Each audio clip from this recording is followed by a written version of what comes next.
Terima kasih atas kesempatan yang telah diberikan kepada kami kelompok 5 untuk mempresentasikan hasil diskusi kami mengenai analisis biaya produksi dengan anggota kelompok. Yang pertama, Deliniuniati Parore, yang kedua, Egia Metanoia Pelawi, yang ketiga, Tesalonika Timporok.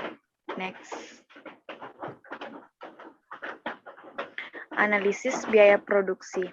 Analisis biaya produksi dan pendapatan merupakan salah satu langkah yang dilakukan untuk menekan resiko terjadinya kerugian finansial dan meningkatkan laba perusahaan. Hasil analisis tersebut dapat dimanfaatkan sebagai acuan dalam penentuan kebijakan yang dapat menentukan arah pengembangan perusahaan. Materi selanjutnya akan dibacakan oleh Tessa. Biaya produksi adalah biaya yang harus dikeluarkan perusahaan untuk memproduksi barang atau jasa. Perhitungan biaya produksi ini dilakukan sejak dari awal pengolahan bahan baku hingga barang jadi atau setengah jadi.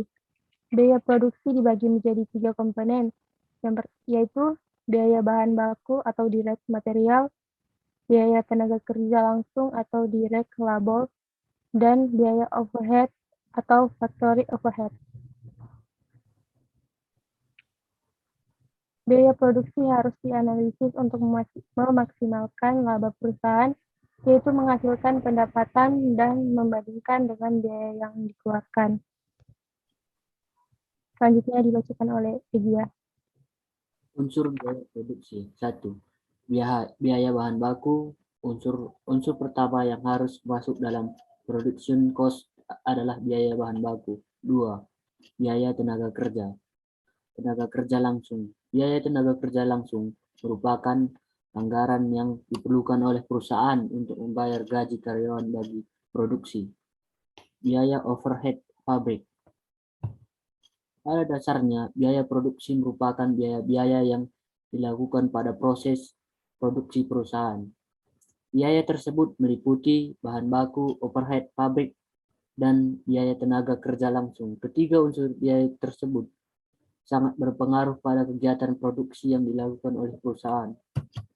Contoh biaya produksi, biaya tetap atau fixed cost, biaya variabel atau variable cost, biaya total atau total cost, biaya rata-rata atau average cost, marginal cost. Terima kasih. Saya kembalikan ke moderator. Itulah hasil presentasi kami dari kelompok 5. Mohon maaf bila ada kata-kata yang kurang berkenan. Terima kasih.